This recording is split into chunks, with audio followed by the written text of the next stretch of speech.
आज डॉक्टर मोहन यादव जी मुख्यमंत्री जी की अध्यक्षता में कैबिनेट की बैठक संपन्न हुई है। उसमें इंडस्ट्री और इरिगेशन के क्षेत्र में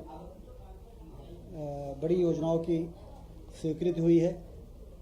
उसकी डिटेल मैं आपको बताऊंगा। उसके पहले भारत सरकार ने एक बड़ी सौगात दी है मध्य प्रदेश को और हमारे मालवा निमाड़ के इलाके को।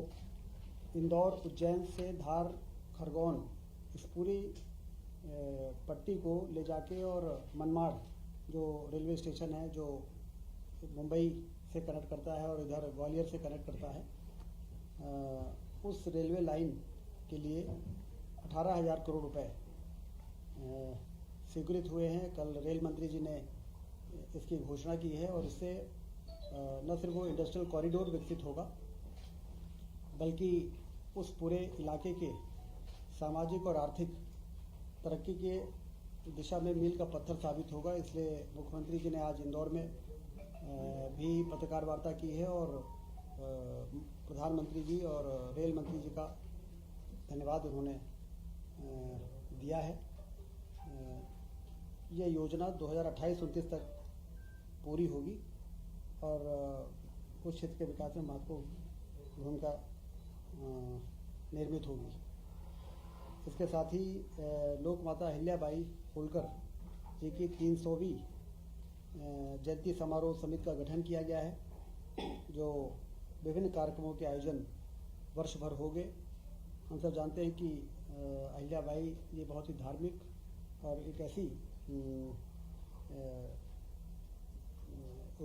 रूलर रही हैं जिनके प्रति लोगों की आस्था, उनके विकासशील सोच और धार्मिक आस्था खासतौर से जो उनके अंदर थी, उसके कारण लोगों के मन में एक विशेष सम्मान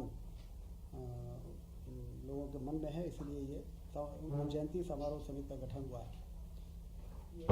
वृंदावन ग्राम योजना हर विकासखंड में, हमारे मध्य प्रदेश में 313 विकासखंड हैं, हर विकासखंड के एक गांव को चयन किया जाएगा और वृंदावन ग्राम का नाम दिया जाएगा। इस ग्राम में दूध उत्पादन को बढ़ावा देकर किसानों की आय को दोगुनी करने का लक्ष्य रहेगा। उद्यानिकी और औषधि पौधों की खेती को बढ़ाने के लिए वहां पर एक आदर्श कार्य शुरू किया जाएगा। गोबर आधारित गतिविधियों को प्रोत्साहित करना, गौशाला की स्थापना करना, समस्त आवासों को सौर ऊर्जा से सूर्य घर बिजली में इसको बदलना, सामुदायिक सार्वजनिक शौचालय की व्यवस्था, खेल मैदान, लघु वनोपजों के संग्रहण और संवर्धन केंद्र की स्थापना करना, श्री अन्न के उत्पादन को बढ़ावा देने आदि कार्य किए जाएंगे। जिससे जो भी ऐसे कार्य हैं जिसको हम नवाचार मानते हैं, वो सारे कार्य जब एक गांव में विकसित होकर तैयार होगा तो फिर उस तरीके से अन्य गांवों के विकास के लिए उस दिशा में आगे बढ़ने का एक उदाहरण के रूप में ये वृंदावन ग्राम स्थापित किए जा रहे हैं। पंचायत एवं ग्रामीण विकास विभाग इस योजना के विस्तृत दिशा निर्देश जारी करेगी। समस्त नगरीय निकायों में गीता भवन की स्थापना होगी। सर्वसुलभ वैचारिक अध्ययन केंद्र के रूप में गीता भवन का उद्देश्य पठन पाठन की रुचि बढ़ाना, पुस्तकों के माध्यम से भारतीय संस्कृति के महत्व को परिचित कराना, प्रतियोगी परीक्षाओं की अध्ययन सामग्री उपलब्ध करवाना एवं धार्मिक सामाजिक कार्यक्रमों के आयोजन के लिए रियायती दर पर स्थान को उपलब्ध कराना, ये इसका उद्देश्य रहेगा। नगरीय प्रशासन एवं आवास विभाग द्वारा इसके दिशा निर्देश जारी होंगे। अभी पिछले दिनों 28 अगस्त को ग्वालियर में रीजनल इन्वेस्टर समिट हुई थी, कॉन्क्लेव, जिसमें 4,000 से अधिक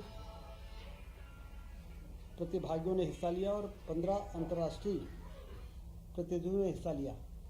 बहुत सफल रही है ये समिट। 400 से अधिक बायर सेलर मीट आयोजित की गई। वहाँ समिट में 8,000 करोड़ से अधिक के निवेश के प्रस्ताव प्राप्त हुए हैं, जिसमें लगभग 35,000 रोजगार के अवसर सृजित होंगे। सागर एवं रीवा में भी रीजनल इन्वेस्टर समिट शीघ्र ही आयोजित की जाएगी आने वाले महीनों में।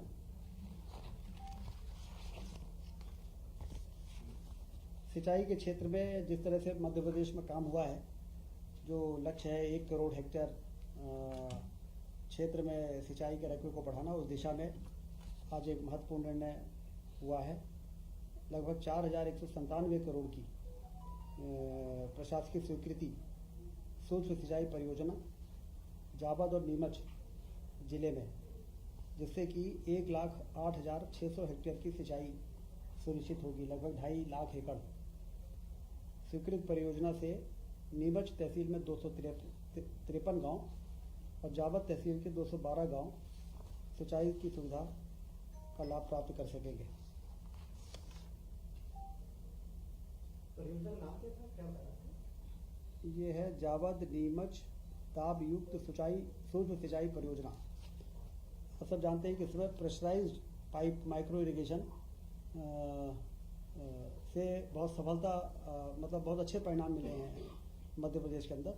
तो उसी प्रेशराइज्ड माइक्रो इरिगेशन स्कीम के अंतर्गत जावद और नीमच की योजना है। औद्योगिक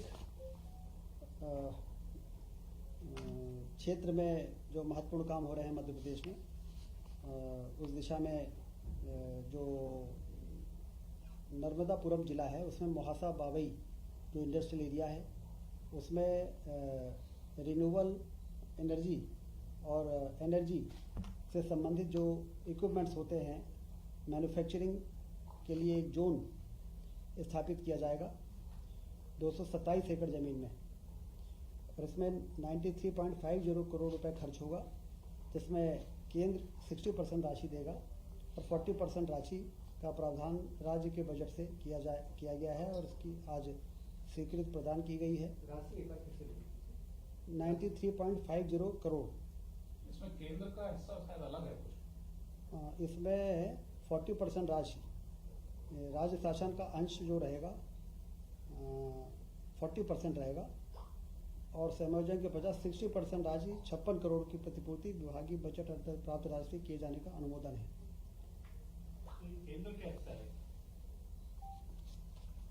नॉर्मली तो 60-40 है, मुझे हमें लगता है कि केंद्र के ऐसी स्कीम 40 राज्य और 60 केंद्र। पावर एवं renewable energy equipment manufacturing zone में स्थापित होने वाली जो इकाइयाँ रहेंगी वो लगभग 8 से 10,000 करोड़ का निवेश होगा और 10,000 लोगों को रोजगार के अवसर सृजित होंगे। तो उस दृष्टि से देखा जाए तो ये बड़ा निर्णय आज कैबिनेट ने किया है।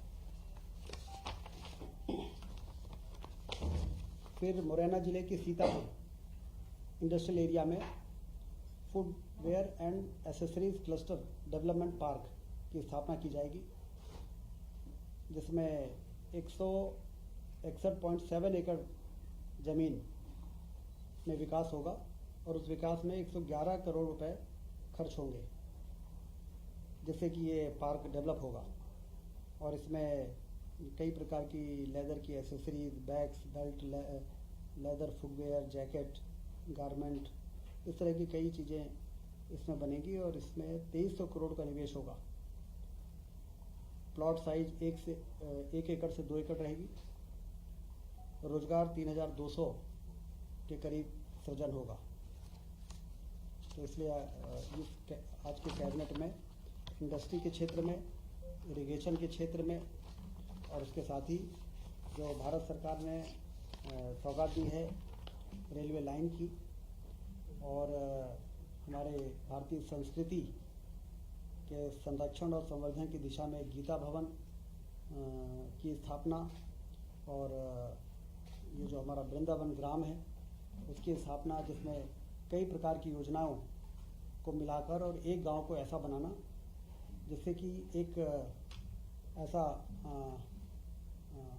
एग्जाम्पल हम प्रस्तुत कर सकें कि हर गांव में यदि सभी योजनाओं का समावेश करके और किसी एक गांव को आदर्श गांव बनाना ज़रूरी है, तो इन वृंदावन गांव से हम सीख सकते हैं। इस प्रकार से महत्वपूर्ण डिसीजन आज डॉक्टर मोहन यादव जी की कैबिनेट में किए।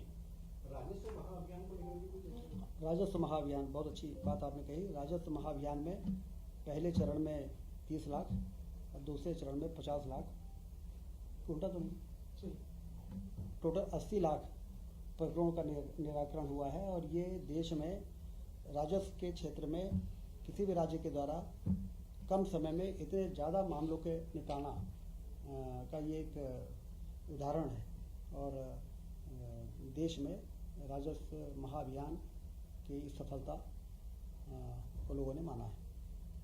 कोई केस डिफर हुआ कोई बता नहीं बाकी तो पेंशन और इन सब चीज़ों के रहते हैं। अच्छा, प्रधानमंत्री अभी जो बदलाव कर रहे हैं, मीटिंग कर रहे हैं, तो इसको लेकर कोई फीडबैक आया है कैबिनेट को? इसको ठीक अनौपचारिक में भी फीडबैक अच्छा आया है क्या किस तरह से? कि ज़्यादातर लोग इसमें तो पहुंच ही गए थे अपने झंडारोहण वाले कार्यक्रम में। उसके बाद भी लोग गए हैं और चूँकि अब सदस्यता का अभियान शुरू हो गया है तो इसलिए उससे तालमेल बनाते हुए अपने कार्यक्रम जारी रखेंगे। तो आखिरी सवाल था ट्रांसफर पॉलिसी